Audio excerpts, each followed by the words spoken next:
The Ice Court has been under siege since the disappearance of Tsar Boris Boka. Presumed dead, Kislev is now Katarin's command. But internal schisms and politicking are hardly the only thing the newly crowned Tzarina has to worry about, so when demons come knocking, the Ice Guard answer the call. Nurgle has entered the Oblast and heralded every pox and pestilence imaginable. Will Cooler Heads Prevail, or will the armies of Kislev find themselves snacks for rot flies and fouler things prowling in the dark? One of the first things I did in Warhammer 3 was Doomstack Ice Guard with Katarin, but I never got around to a video with it, so instead, we're going to try an Ice Guard core in multiplayer. The Tzarina has her Breath Spell, Frostblades, and Heart of Winter, along with an Ice Shard magic missile for a bit of burst damage against single entities. Been trying to find a use for it, but frankly, it doesn't seem very good. Heart of Winter in particular has the potential to utterly shut down a flank if you can pin down the HQ, so catching out that Rotfly Air Force once they're engaged in melee will be top priority when it comes to Katarin's spell selection. What are good versus demons, though, are the frigid bodyguards of the Queen, and we brought 4 of them in this battle, 2 with glaives, 2 with dual weapons. They bypass all physical resist from range and in melee, and each get up to 50 melee attack or above when fighting the correct targets. Glaives for bonus versus large, dual weapons for bonus versus infantry. Frostbite slows, impressive focus fire damage, decent in melee, if perhaps a bit cost inefficient there. They can do a lot for you, but they are susceptible to being swarmed by low tier fodder and overwhelmed, which is why I think having a few of the dual sword variant is important, because they will actually kill infantry, unlike the glaives, even though they are more susceptible to being charged by cav and monsters. They'll be supported by 2 snow leopards, which are a super good unit for the price, just straight up tenacious and unflinching in their ability to goon targets that are much more expensive and valuable than they are. They will harry, hound, and harass units that cost 2 to 4 times more than them into an early grave. Couple wing lancers on the flanks, 3 Kossar meat shields in the front, Lilgrom cannon in the middle to snipe out at some important targets, and that is the build for the defenders of the north. But across this frozen tundra come the unwashed filth of Nurgle, and we're looking at a massed infantry build here, anchored by 2 beasts and the festering stooges with their regen and terror in the center. Plague Bearers are a unit that will easily trade upwards into Ice Guard, so the Ice Guard will want to avoid melee for as long as possible, and hopefully snipe out a few full formations before the front line starts breaking down. The Air Force is a unit of Plague Drones and a unit of Rotflies, led by a Herald with Stream of Corruption, Fleshy Abundance, and Locus of Fecundity, probably the safest lord choice amongst all demons in Warhammer 3, and a couple Furies being sneaky on the flanks, and that's the army for the Rotfather. Now, the Lilgrom was picked in preparation for something big and expensive to shoot, maybe a wild Kugas sighting, or at least some Pox Riders, something valuable to fire into that can't dodge easily, but no such luck. Nurgle went infantry heavy and relatively wide besides the Plague Drones, so it can fire at the Beasts of Nurgle, which Katarin is doing now, though 500 damage on ultra unit size against a healing faction is pretty underwhelming for a magic missile, and that leaves some openings for the Wing Lancers to get super aggressive in the middle. It's not always worth it to frontally charge infantry, but to make use of that 60 charge bonus and get some Nurglings into Crumble City at the start, usually will be, especially because the Rotflies are zoned out by the cannon currently, so they can't respond. A good impact from 60 charge bonus to SARS will take about half HP from Nurglings, which means they'll crumble to 1 additional volley from Ice Guard, and we're already seeing that here.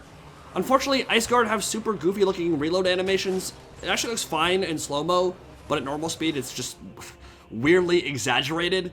Either way, they are shellacking the Festering Stooges with Focus Fire right now, which is risky, but has the potential to pay huge dividends if and only if they can make them crumble out completely. Because if you leave those guys on slivers of HP, they will come back with a vengeance because their regen will regenerate models as well. Very valuable unit to shoot if you can manage to kill them off, because they are extremely expensive and they will slaughter the girls in melee. Nice Stream of Corruption, hitting 2 full units of Ice Guard, and the Festering Stooges are down to 5,000 HP, about a third of their starting health pool. So very impactful the way those girls have managed to focus fire them down so far. Just a question of, can they actually strike that killing blow, or will the regen allow them to get back into this fight and potentially kill off a bunch of those expensive Ice Guard in melee should they close in. Nurglings and the Rotflies moving around the flank, and at least one of these Wing Lancers will probably have to be on suicide duty. They have no chance of beating Plague Drones or Rotflies supported by a Herald in melee, but they need to be that blockade that prevents the Ice Guard from being tied down. Now, the Glaives wouldn't mind if the Rotflies charged into them, but they would mind if they were overwhelmed by infantry at the same time. So there needs to be some kind of stopping force that just ties up the flank, and at the moment, it is the dual-wield Ice Guard and a unit of Winged Lancers as Tzarina moves out to this flank and perhaps gets a Heart of Winter set up on this blob. We'll see if that's forthcoming anytime soon. The rest of the Ice Guard have repositioned and are firing in right now, and we've got a Gate of Chaos in the center. Plague Bears pouring forth from the Rent in reality, while the Beast of Nurgle gleefully plays with his food. Now, the Furies were quickly and efficiently dealt with by the Snow Leopard, Cav, and Ice Guard, who managed to free the little Grom from their annoyances, but with the Plague Bear summon now behind the front ranks, at least some of Kislev's elite will likely be forced into close quarters sooner than they would like. Really, a unit of Bearcat to patrol the back line instead of the little Grom would have likely been a more useful pick here, but if it can fire into the Air Force and take down some Plague Drones, it should be able to rack up some decent value, and we just saw the final section of those Furies disappear. Lil Grom just killed one Plague Bearer. Imagine lining up for a shot like that and killing one model when he could have killed like 15. With a shot like 2 feet to the left. Pretty annoying to watch, actually.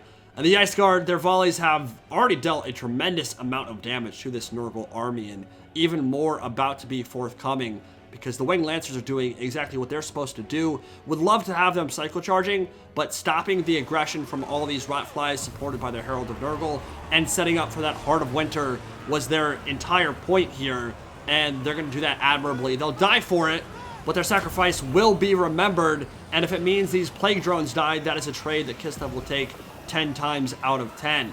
Some great value being generated by the Ice Guard, but now they are about to be overwhelmed by the Swarm. Plague Drones are crumbling out though, and they took a ton of damage from that Hearts of Winter, so yeah, very much a worthy trade. And now the Plague Drones have to fight Ice Guard Glaives that have 17 bonus versus large, which means they have 50 melee attack. Fleshy Abundance will keep some of them in the fight and the Herald topped off, but the Plague Drones just crumbled out completely, and that will leave the Rotflies at half HP too. Another Ice Maiden's Kiss on the Festering Stooges, who are back up to 4,600 HP, and they were down to around 3,000. So the regen paying huge dividends for them, and now they can fire into the unprotected flank of the Winged Lancers, who have been forced to rotate over to the side to stem the Nurgle tide. Herald is down to half HP fighting the Ice Guard with Glaives, so that's potentially big. The Snow Leopard is in there too, and he can't really escape from that. That's one of the great things about these Snow Leopards. Their Frostbite mechanic and that 100 speed makes it so that Rotflies cannot escape once they are hit by that contact effect. They're forced to fight in melee, and now the Herald is crumbling out, but he did manage to escape this time. Snow Leopard wasn't able to stay on him. Beast of Nurgle pushed through the front ranks and now into the rear, into the Ice Guard, and perhaps past it and towards that little Grom. Now, this is where those Bearcat would come and play hugely for Kislev at the moment. Something to patrol the back line that could easily deal with any of these large threats. But they're stuck with a little Grom right now, and it really doesn't have the DPS against large entities that a unit of Bearcat would. Does have the shooting, of course, but no real way to protect itself in melee against a large target. Nice stream of corruption on the Ice Guard as well. So we'll see if that little Grom can find some way to get space and continue shooting into the big monsters on Nurgle's side. It was never really a question of whether or not the initial ranks for Kislev would start breaking down against this Nurgle army. It was just a question of how quickly that would happen, and they are through. Kislev is overrun, but the Ice Guard are certainly a unit you'd rather have holding the line than just regular Kossars. They'll hold for a lot longer and deal a lot more damage in CQB, and even though they would much rather be fire right now, that's really where the majority of their DPS comes from. The dual sword Ice Guard can definitely hold their own against Plague Bears, even though they will lose that from a cost efficiency standpoint, and frankly, they don't have enough HP to beat back all these lesser demons anyway. Herald of Nurgle trying to get that Plague Proboscis shoved up Tzarina Katarin's snooty booty, but she's having none of it. She has some Snow Leopard support, but honestly, at least one or maybe both of them should come back and deal with that Beast of Nurgle. Snow Leopard did keep the Tzarina alive, and we've seen the Herald take to the skies once more upon his disgusting Rotfly. Plague Bears are into melee with the Ice Guard. I will be very curious to see how long those dual weapon variants can hold the line against this many lesser demons. They did get a little bit of a hammer and anvil from the remnants of those winged lancers, but unfortunately both of them just had to be sacrificed and weren't able to cycle charge in the way they really would have loved to. Nurglings and the Rotflies, well, these Rotflies are super dead if they stay in that fight. They have 17 bonus versus large and magical attacks. They can do some vomiting, some acid spitting, but that is a straight up bad fight for them. The question is whether Nurgle thinks it's worth it to continue tying them down or leave them alone and allow those Ice Guard to start firing more, which, I mean, that's a relatively full unit. I mean, they have a lot of HP loss, but a lot of their models are still alive. And when a lot of models are firing into demonic armies, well, the single entities might start dying. So, yeah, the Rotflies decided to disengage and rear charge the other Ice Guard. Herald of Nurgle seems to be pretty close to his healing cap there, I think, after another Fleshy Abundance. And a Curse of the Slug with another Ice Shard from Tzarina Katarin, again, dealing, like, essentially no damage. And I think that Logrom is dead, and it has not been impactful this game at all. It's done very little for the armies of Kislev, which is a problem, because it costs 1,400 gold. The streams of corruption continue to pour forth. The Snow Leopards have done a great job clearing out some of these monstrous targets, and the Rotflies just crumbled out, and they need to make their way over and deal with the Beast and with that Herald, because if those two remain online, it's bad news bears for Kislev. And the Balance of Power, which only a minute ago was actually in favor of the Defenders of the North, is now pretty heavily in favor of the armies of the Disease God. And Tzarina Katarin is on the back foot as she is being harried, harassed, and hunted by that scary Herald. But the Ice Guard are getting point-blank volleys into the Beast of Nurgle, and that could be huge damage here. Yeah, wow, we just saw half his remaining HP get chunked down, and almost immediately, those Snow Leopards showing their worth, together with the Ice Guard, clearing out one of the beasts. There's one more remaining, and still that Herald to deal with, but the Snow Leopards have so much mobility here, and Nurgle has lost essentially all of theirs, except for the one Rotfly with the Lord atop it. They might be able to do something here as they fight a running retreat towards the edges of the map. And the Rotfly, he's getting a little bit dangerous. Curse the Slug on Tzarina Katarin, trying to prevent her from escaping, but now he's in a bad spot, and Frostblades imbuing magic attacks and plus 24 MA. That means 90 melee attack for the Kitty Cat on this Herald, and the Frostbite will entirely prevent this Herald from escaping, and he is trying desperately to get away. Even dropping Stream of Corruptions here.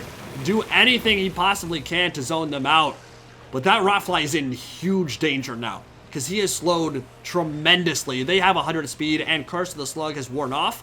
They've slowed him down to 63, and remember, you cannot take off into the sky when you are being damaged. There's a 4 or 5 second grace period after the last time you've been attacked to allow you to retreat, and this bonus versus large and weapon strength and quick attacks from the Kitty Cats is going to ensure that Herald crumbles out, and that could be enough to turn the tide for Kislev. He does not have a lot left at this point, but Nurgle doesn't either. They have the Festering Stooges, but a dead Lord and very little in the way of leadership to support them. There is that Cultist, though, dismounted. He hasn't taken any damage so far, but if they can kill everything else, then he's really not going to be able to do much. He is not a particularly potent duelist, and his leadership is not holding up particularly well here either. Another Ice Maiden's Kiss to clear out some of the infantry. Festering Stooges down to 3,000 HP and 37 models remaining, but continuously, inexorably marching forward and regenerating while the remnants of the Ice Guard fire in. Last Ice Shard dealing 500 damage, might not bring that spell ever again, and the the regular Plague Bearers rather have just finished off the other remaining Ice Guard. So things are looking bleak for Tzarina Katarin and the Defenders of the North, but they still have a few infantry remaining, and they still have those Snow Leopards who might be able to plunge in and deal with that beast.